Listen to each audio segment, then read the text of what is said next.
Boa noite, irmãs e irmãos, amigos. Bem-vindos a mais uma live nossa. Hoje nós teremos o nosso culto de reflexão e de oração. Então,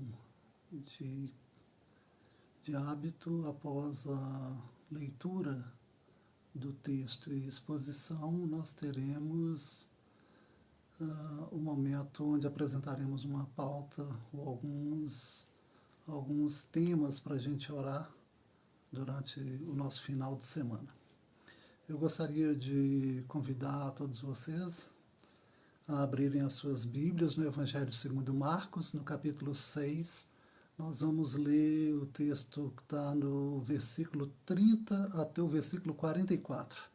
Texto conhecido como a multiplicação dos pães e dos peixes. Algumas Bíblias vêm chamando essa passagem de a primeira multiplicação de pães e peixes. Então esse será o tema da nossa reflexão de hoje. Depois da reflexão nós vamos ter então nosso momento de oração e então eu darei alguns avisos. Então, na verdade, talvez um só. Bom, espero que vocês já estejam aí com as suas Bíblias abertas ou ligadas, aqueles que ligaram. Estou vendo que alguns estão chegando, Heraldo, Lídia, Rosângela, Davi. Sejam todos bem-vindos. Deus abençoe a todos.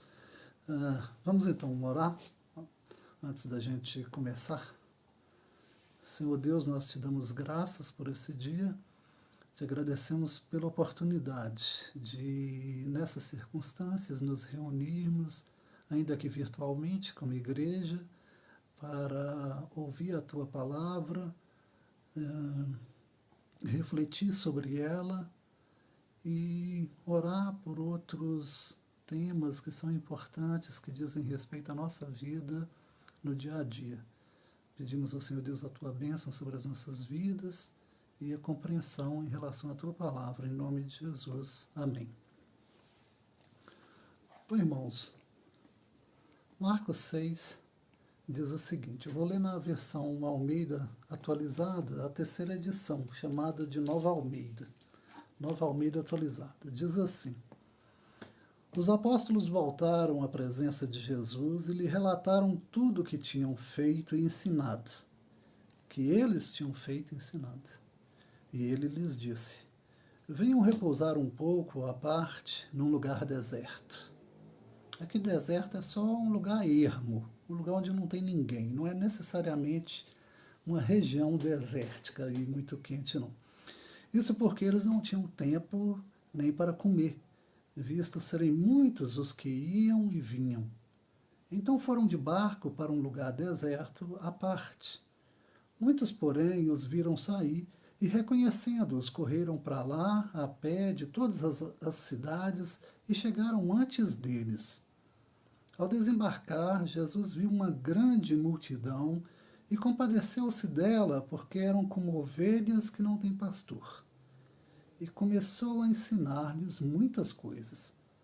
Como já era bastante tarde, os discípulos se aproximaram de Jesus e disseram, este lugar é deserto e já é bastante tarde. Mande essas pessoas embora para que, indo pelos campos ao redor e pelas aldeias, comprem para si o que comer.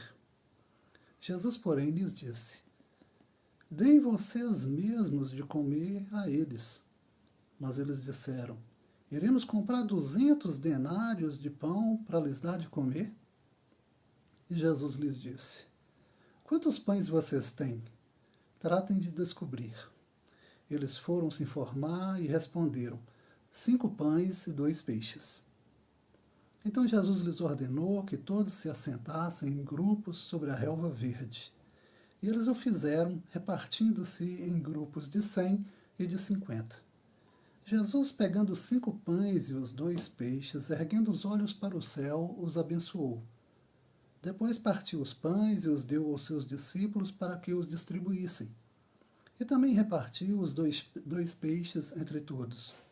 Todos comeram e se fartaram, e ainda recolheram 12 cestos cheios de pedaços de pão e de peixe.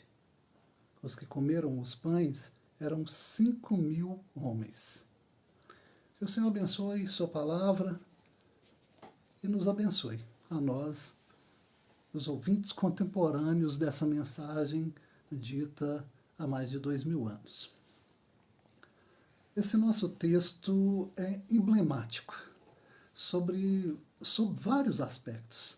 E eu escolhi hoje para fazer algumas provocações a partir também dos contextos atuais, de nossos contextos. Mas essas provocações, na verdade, são dadas pelo próprio autor do Evangelho, é por Marcos. E é por isso que eu intitulei essa nossa reflexão de hoje de Provocações Evangélicas a partir de Marcos 6.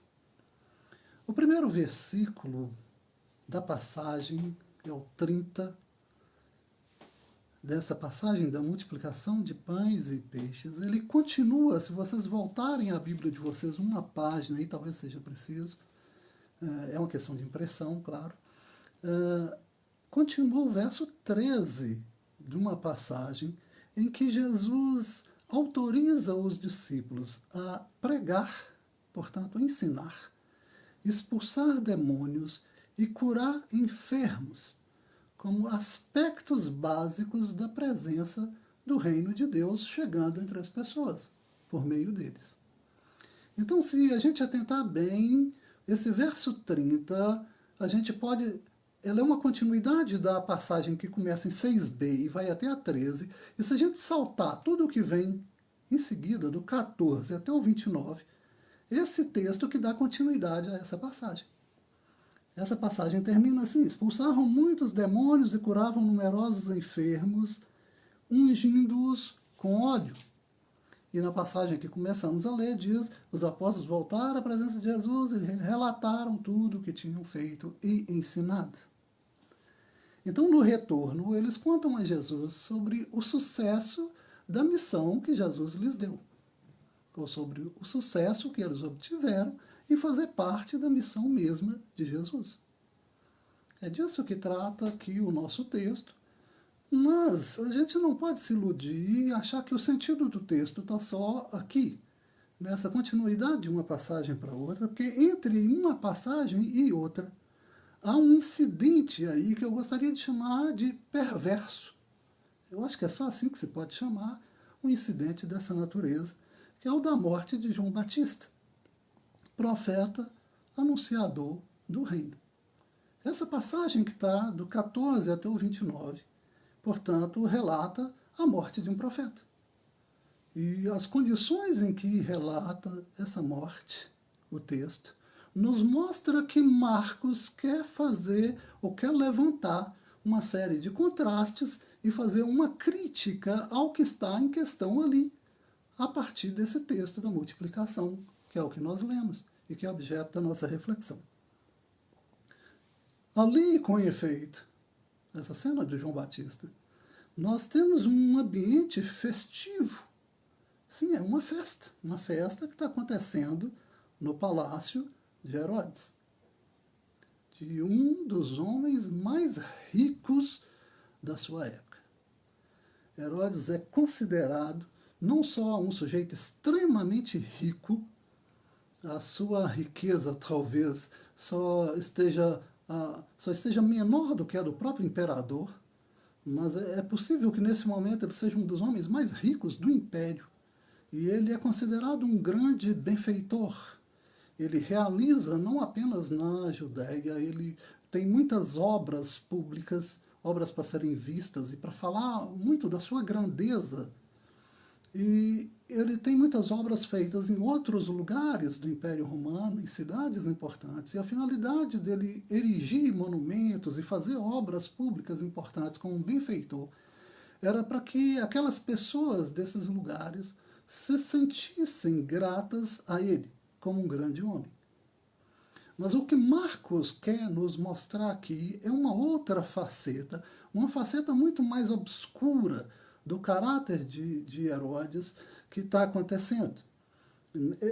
ele está fazendo uma festa no seu palácio. É uma festa entre muitas, e o evangelista não teria muito interesse, na verdade, em relatar uma dessas muitas festas, senão pelo fato de que aí acontece algo grotesco. As pessoas que estão ali, elas estão se banqueteando e se regalando com o que há de melhor, comendo e bebendo com o que há de melhor, em vestes nobres que realçam o seu status dentro da sociedade da época. E eles comem e bebem como se não houvesse amanhã nem juízo sobre os seus atos. E é nesse ambiente festivo que uma moça aparece dançando para ele. Ela é enteada dele, a esposa de Salomé, a sua mulher, ilegítima por sinal.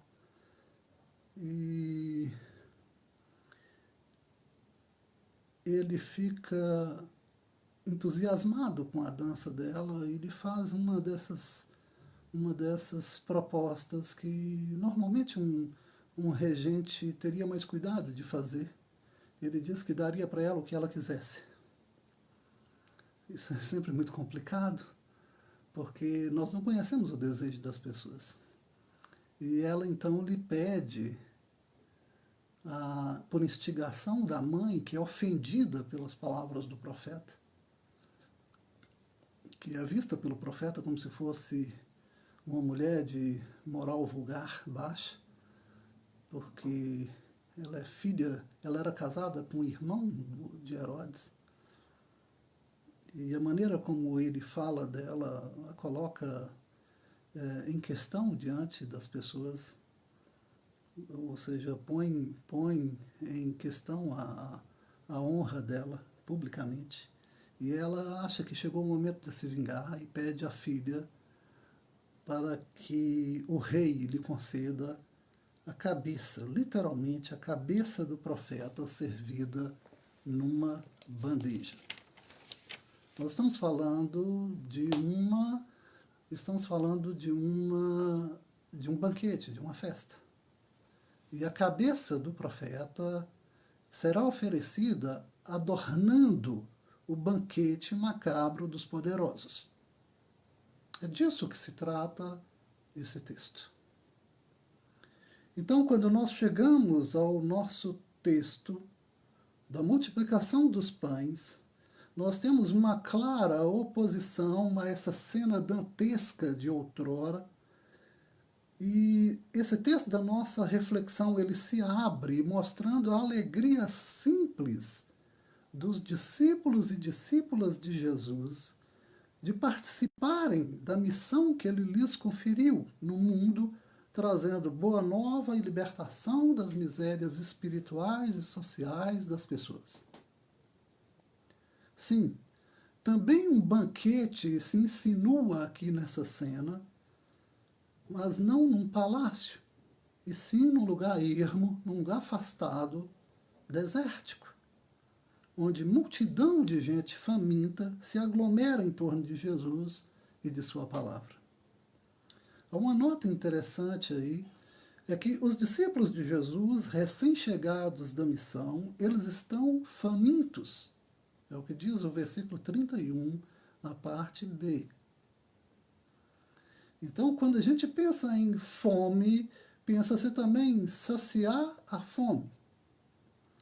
Então, a fome dos discípulos aqui antecipa já, de alguma maneira, a fome que os discípulos vão perceber depois nas pessoas.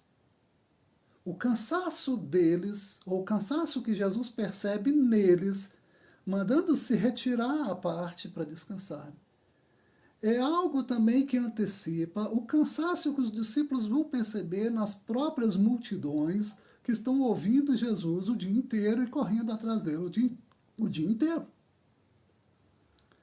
Então, a maneira como Marcos elabora essa cena com tanto cuidado nas ações dos diversos atores aqui, mostra a importância que devemos conferir a ela na nossa reflexão, como cristãos, de quem lê o Evangelho e que quer praticar os atos concernentes ao reino de Deus hoje. Quando Os discípulos, com Jesus, logram se retirar.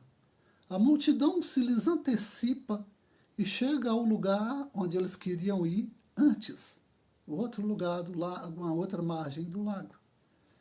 Jesus, chegado ao lugar, ele nota que toda aquela gente era como ovelhas dispersas, sem alguém que cuidasse delas. Esse é o sentido prioritário da expressão dele, ovelhas que não têm pastor. É claro que essa é uma citação lá dos profetas, e no caso se referia lá nos profetas aos israelenses que estavam perdidos, sem orientação espiritual e sem orientação dos seus líderes políticos, caminhando para o abismo como nação. Então o profeta diz lá que Israel era como ovelhas sem pastor. Jesus agora alude, vendo essas pessoas, alude a essa mesma situação, e eles diz para elas também são assim. Então, espiritualmente, essas pessoas estão na condição que o Israel antigo, e elas, de alguma maneira, são um tipo, elas são um exemplo de todos aqueles que estão em qualquer contexto social à margem, sem o cuidado daqueles que deveriam cuidar delas. Isso ele diz no verso 34.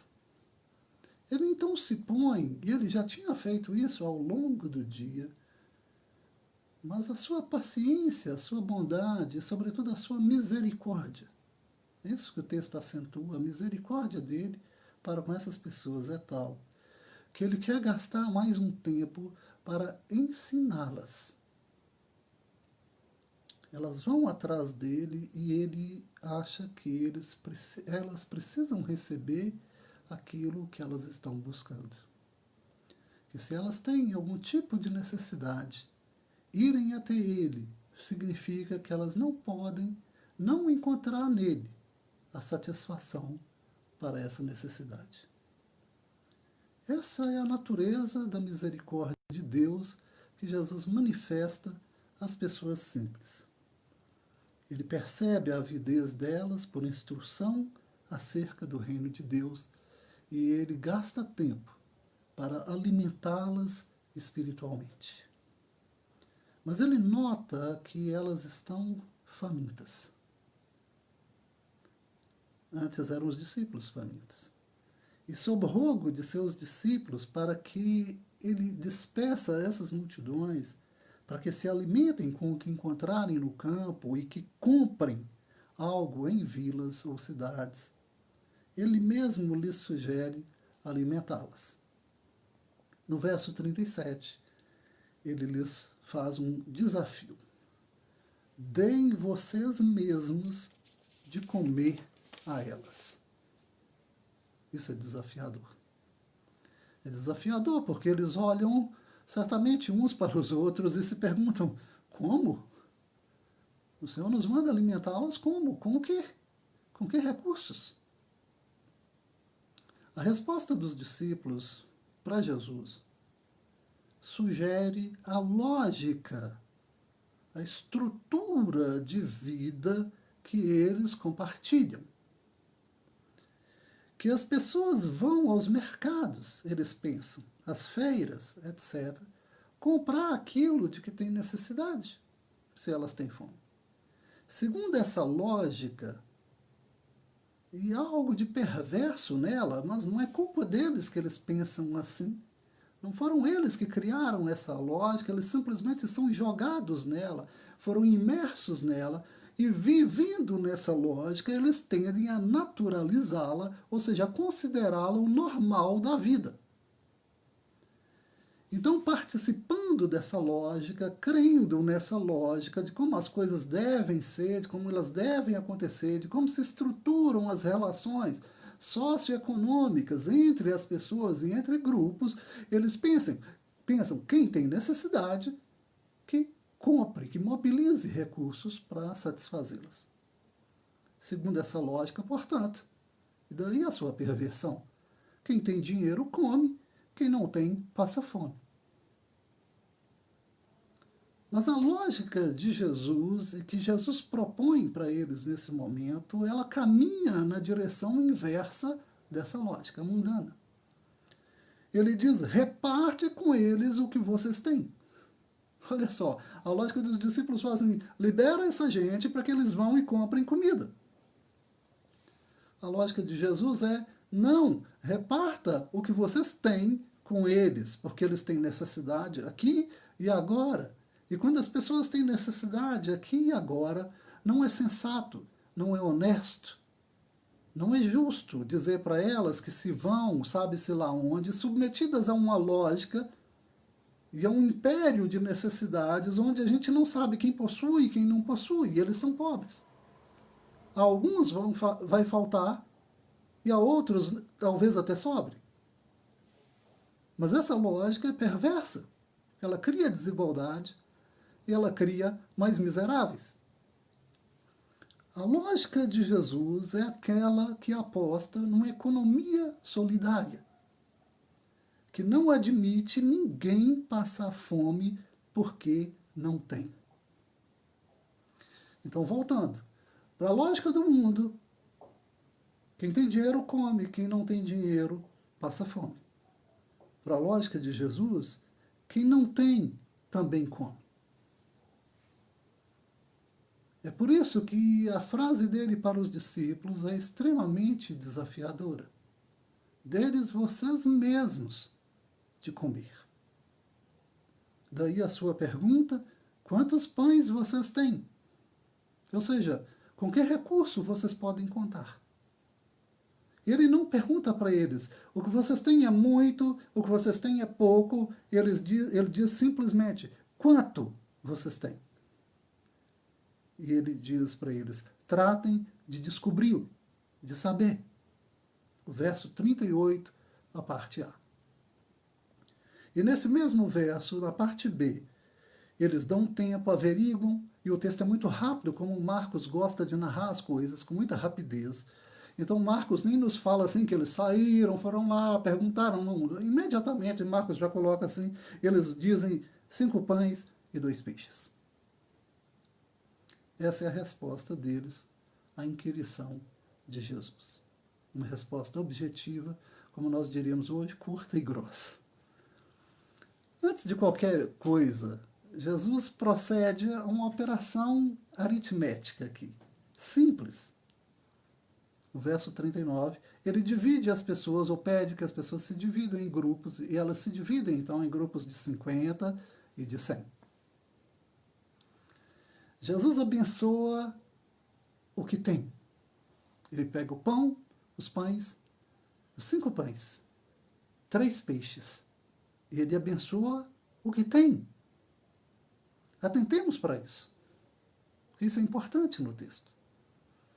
Não se trata aqui de, primeiro, montar nenhuma estratégia sofisticada de marketing ou de gerenciamento das necessidades, ou gerenciamento econômico para satisfazer as necessidades imediatas numa situação emergencial. Não é o que está em questão. Fosse outro caso, e talvez esse procedimento fosse muito bem-vindo. Então, não estou dizendo também que esse tipo de coisa não é útil e não é correto. Pelo contrário. É importante planejar as nossas ações para que elas transcorram bem. Eu gosto de citar uma frase de Aristóteles que ele diz que quem tem o início tem a metade do caminho percorrido. Então, se você planeja as suas ações, é muito mais fácil que você obtenha êxito nelas do que se você não fez nenhum planejamento. Então, Jesus não está criticando nenhum planejamento e eu tampouco estou fazendo. Planejamento econômico, planejamento gerencial, planejamento estratégico pode ser fundamental para obter êxito em ações amplas e de médio e longo prazo. Mas não é o caso aqui. O caso aqui específico é que agora, nesse momento, é preciso atender os que têm fome.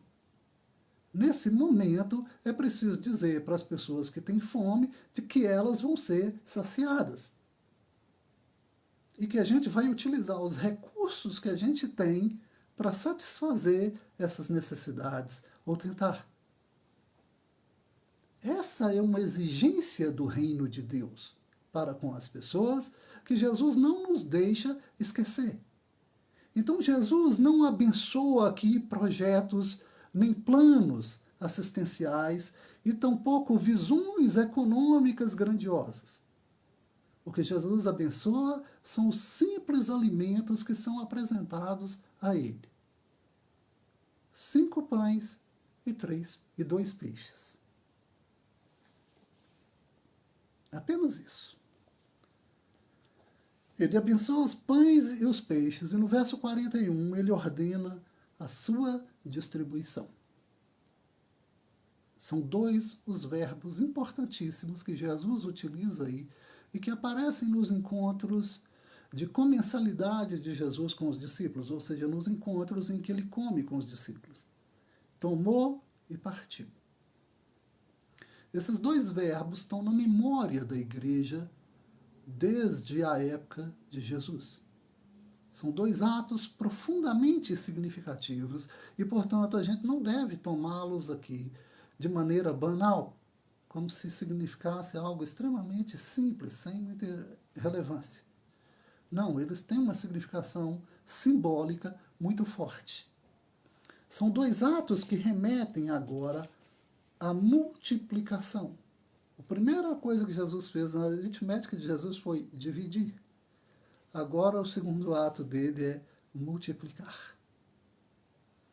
Ele pegou tudo que eles tinham, tudo, mas tudo ali era muito pouco, a gente pode considerar. Apesar de tão pouco, o verso 41, na parte final, diz que esse tudo, foi repartido entre todos. Olhem que entre a bênção de Jesus e o fato de que todos se serviram com tão pouco, não há nenhuma descrição do milagre enquanto tal, não há nenhuma mágica acontecendo. O que Jesus faz, e nos convidando a fazer, é: peguem tudo o que vocês têm à disposição na economia do reino, que é uma economia de solidariedade e de atenção às necessidades do seu próximo, e reparta entre todos o tudo para todos. Não é como na economia mundana, em que a maior parte do todo fica com alguns e a maior parte das pessoas fica com tão pouco. Na economia de Jesus, então, a economia do reino, tudo é dividido entre todos.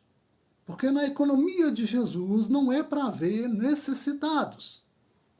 E é uma vergonha para qualquer sociedade, sobretudo aquelas ditas cristãs, que tenham atingido um nível de desenvolvimento econômico, com produção de alimento para todo mundo, e alguns não se alimentarem.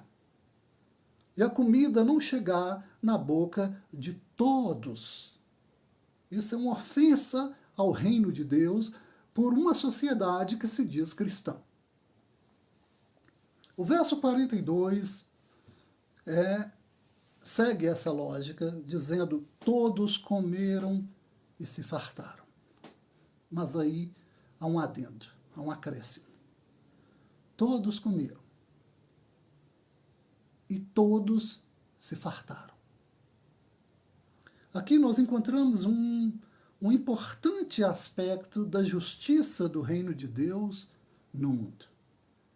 Trata-se da justiça alimentar. Eu sei que nem todos ouviram essa palavra, mas se vocês procurarem no Google, se procurarem em livros que falam sobre justiça social, vocês vão encontrar esse termo. Há muitos recursos no mundo e nos lugares chiques e lares dos abastados, das pessoas abastadas deste mundo, comida e bebida sobram e vão para o lixo, são esbanjadas todos os dias. Todos os dias. Ninguém entre esses que se servem dessas iguarias, desses manjares, dessas coisas boas do mundo, se pergunta se o excedente, se aquilo que sobrou, poderia alimentar muitos famintos em diversos lugares do mundo. E se alguém em algum lugar do mundo está passando fome. Não é da praxe dessas pessoas, não é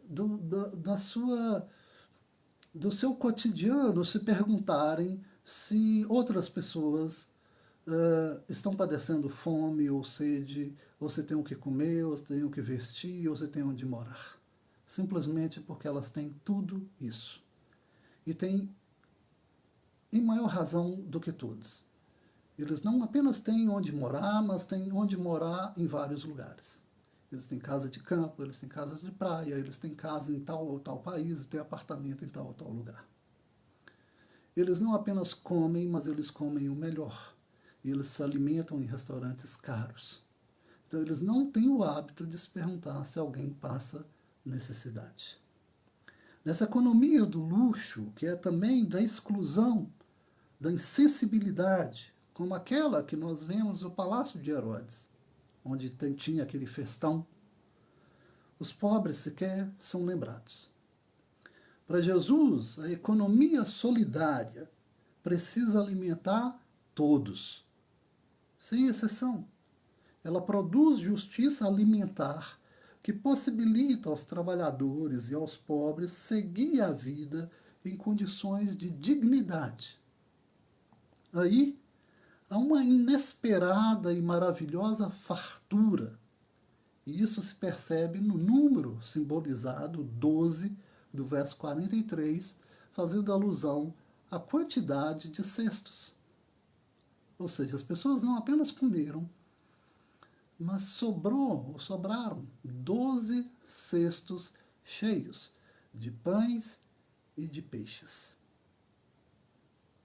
12 cestos cheios. Isso é muito alusivo, porque 12 é o número completo das tribos e é uma representação de todo o povo de Deus.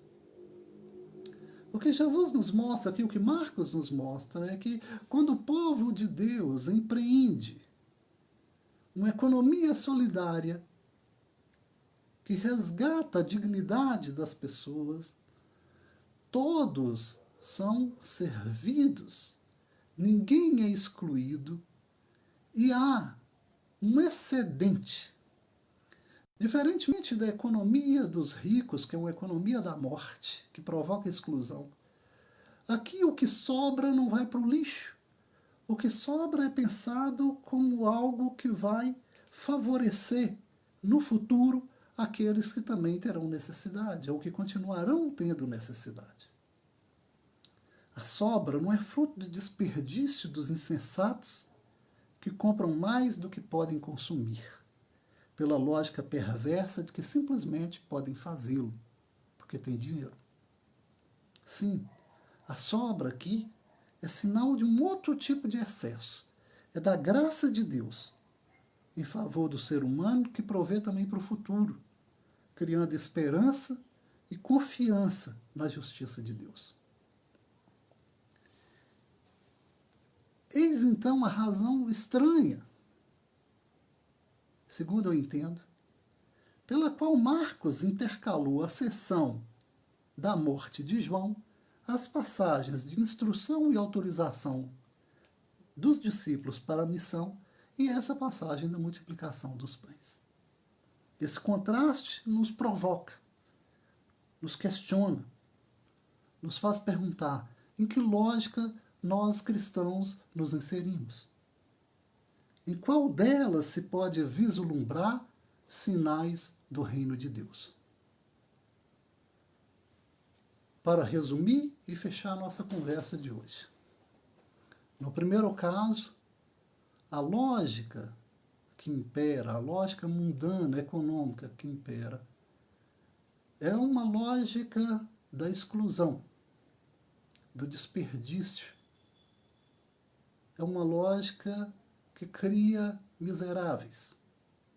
É uma lógica da morte. A lógica que Jesus propõe, uma economia solidária do reino de Deus, ela produz dignidade para as pessoas. Ela produz solidariedade nos atos do seu povo. Ela produz inclusão, é para todos. Não é para ninguém ficar de fora. No reino de Deus, ninguém fica de fora. É uma lógica da vida. É por isso que ler esse texto à luz da passagem anterior pode ser tão elucidativo, tão enriquecedor para a nossa compreensão do que significa aqui multiplicar pães. Multiplicar pães e peixes significa multiplicar solidariedade, amor ao próximo, inclusão no projeto do reino de Deus, submissão à vontade de Deus no mundo. Entrar numa lógica que é a lógica da solidariedade e não na lógica da morte que impera nesse mundo. Que o Senhor Deus nos abençoe e nos conceda ter essa compreensão e querer participar dessa lógica na qual Jesus, ou da qual Jesus quer nos fazer pertencer. Porque toda a nossa vida nós fomos treinados, fomos educados, fomos instruídos, fomos empurrados para crer inconscientemente que aquela outra lógica que impera no mundo é que era correta. A palavra de Deus nos mostra outra direção. O Senhor o abençoe a todos e todas e esperamos que vocês retornem.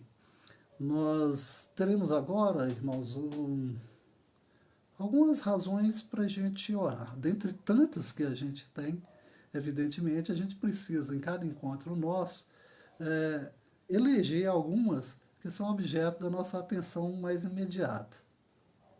Dentre aquelas que a gente gostaria de orar, eu gostaria de... Claro, a gente já falou disso antes, no início da semana aconteceu o enterro do pastor Bittencourt, e acredito que todos aqui estão sabendo, e foi algo muito triste para todos nós.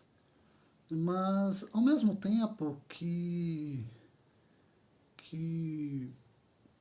foi algo triste para a família e também para todos os batistas aqui em Minas Gerais, todos aqueles que conheceram o pastor Bittencourt, é motivo também de gratidão a Deus. De gratidão pela vida do pastor Bittencourt, porque ele foi amigo para alguns, pai para Neemísia, avô para Orranes, para Mel, bisavô para os meninos do Orranes, amigo de tantos outros, sogro e amigo do pastor João Miguel. Quer dizer, há motivos para a gente agradecer a Deus pela vida dele. Então, eu faço aqui esse agradecimento, porque eu digo que eu fui um desses amigos extemporâneos, né? Alguém que pôde participar um pouco da vida do pastor Bittencourt e aprender algumas coisas importantes com ele. A gente sempre aprende quando a gente põe os ouvidos no lugar certo. E eu aprendi muito com ele. E eu só peço que Deus abençoe toda a família do pastor Bittencourt nesse momento. Eu gostaria que a gente orasse agora pelas famílias que vão receber. Nós estamos agendando a entrega de cestas básicas no final de semana na igreja, para aquelas famílias que receberam antes, e oxalá Deus nos dê a capacidade de oferecer também para algumas outras. E vamos orar por essas famílias que vão receber as cestas básicas na igreja no sábado de manhã. Algumas talvez não possam ir nesse horário, mas poderão agendar com o Luiz para receber num outro dia. Orar e agradecer por aqueles que se voluntariaram para estar ali conosco no sábado de manhã. Né? Alguns estão sempre ali dispostos a pegar um pezinho, né? E nos livrar um pouco. É o caso do Davi, do Arlésio. Obrigado aí, rapaziada. E agradecer por aqueles que doaram, né? Por aqueles que doaram cestas básicas para essas famílias, porque os irmãos sabem, na outra ocasião, nós entramos dentro de um processo que era fruto de uma parceria da Gerência de Ação Social da Convenção Batista Mineira com a ONG Visão Mundial. E algumas pessoas nos perguntavam, vai ter no outro mês? E a gente dizia, olha, infelizmente não vai ser possível, porque essas cestas que a gente recebeu são excedentes de um programa. Então, infelizmente, como a gente não pôde contar, a gente achou que não era possível. Mas a graça de Deus atua de maneira inesperada. Em muitos casos, a gente tem falado isso aqui e a gente também tem vivenciado isso, né, para a glória de Deus. E algumas pessoas doaram. E doaram em quantidade necessária, suficiente para suprir aqueles que foram inscritos num primeiro momento. Então, são cestas diferentes, não são tão grandes como aquelas outras, não tem todo o material, inclusive de limpeza, que vinha na outra, mas tem os itens básicos e a gente vai poder oferecer para essas famílias. E Deus seja louvado por isso. E Deus abençoe aqueles que puderam se inserindo na lógica do reino, sobre a qual falamos aqui agora, né, que se inserindo nessa lógica, se tornaram doadores, se tornaram pessoas interpeladas pela palavra de Deus que podem ajudar. Isso é muito bacana. Então vamos orar por essas pessoas também. E lembrar que hoje é dia 30, não é? Hoje é o dia da amizade, né? Teve o dia do amigo aí há poucos dias, mas o dia internacional mesmo da amizade, acho que é hoje, dia 30. E amanhã, dia 31, é dia internacional da solidariedade. Olha só, nós estamos falando aqui da economia do reino, que é uma economia solidária. Então está tudo muito fechadinho aqui, né? Nós vamos orar, então, por esses assuntos, por esses temas. E gostaria que essa fosse a oração dos irmãos, não apenas nesse momento, agora comigo, mas também durante o final de semana, colocassem esses objetivos diante do Senhor, para que Ele abençoe e abençoe o trabalho da igreja, aquilo que a igreja se propõe fazer, participando, se inserindo nessa lógica do reino, que é de abençoar as vidas das pessoas, que é de produzir vida num contexto de morte. Vamos orar. Senhor Deus e Pai, nós te somos gratos mais uma vez por todos que aqui estão. Te agradecemos por essa palavra. O Senhor sabe o que fazer em cada coração com que eles ouviram. Pedimos ao Senhor Deus as tuas bênçãos sobre esta igreja batista do Salgado Filho, esse povo que invoca a Ti em todos os momentos de tristeza, de alegrias, juntos ou cada um às vezes no seu canto, sempre nos lembrando uns dos outros. Que o Senhor nos abençoe, nos irmane cada vez mais, nos fortaleça na Tua palavra e nos propósitos que o Senhor tem para conosco. Abençoa-nos, ó Senhor Deus, ajudando-nos a nos inserir na lógica do reino de Deus. Uma lógica de abençoar e sinalizar para esse mundo que o Senhor produz vida através das nossas vidas aqui. Abençoa, Senhor Deus, as famílias que vão receber essas cestas básicas no sábado pela manhã e aquelas que o farão depois. Abençoa, Senhor Deus, os nossos voluntários que estarão ali conosco para nos ajudar na distribuição, servindo às pessoas e servindo ao Senhor. Abençoa, Senhor Deus, aqueles que abriram seus corações e permitiram ao Senhor atuar neles para serem bênçãos para outras pessoas, ajudando a sustentá-las num momento difícil, abençoando as suas vidas e as famílias dessas famílias. Ó Senhor Deus, dá-nos a Tua graça de cumprir, na medida da nossa força, ó Senhor Deus, o Teu propósito nesse mundo. Abençoa cada um de nós.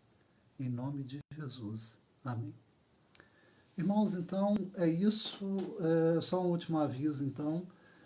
No sábado pela manhã, de 8h30 às 11h30, nós vamos estar ali no templo da Igreja Batista do Salgado Filho para distribuir as cestas que nós conseguimos para as famílias que estavam previamente cadastradas e acreditamos que poderemos atender também uma ou outra família que nos solicitou com o que podemos conseguir até lá.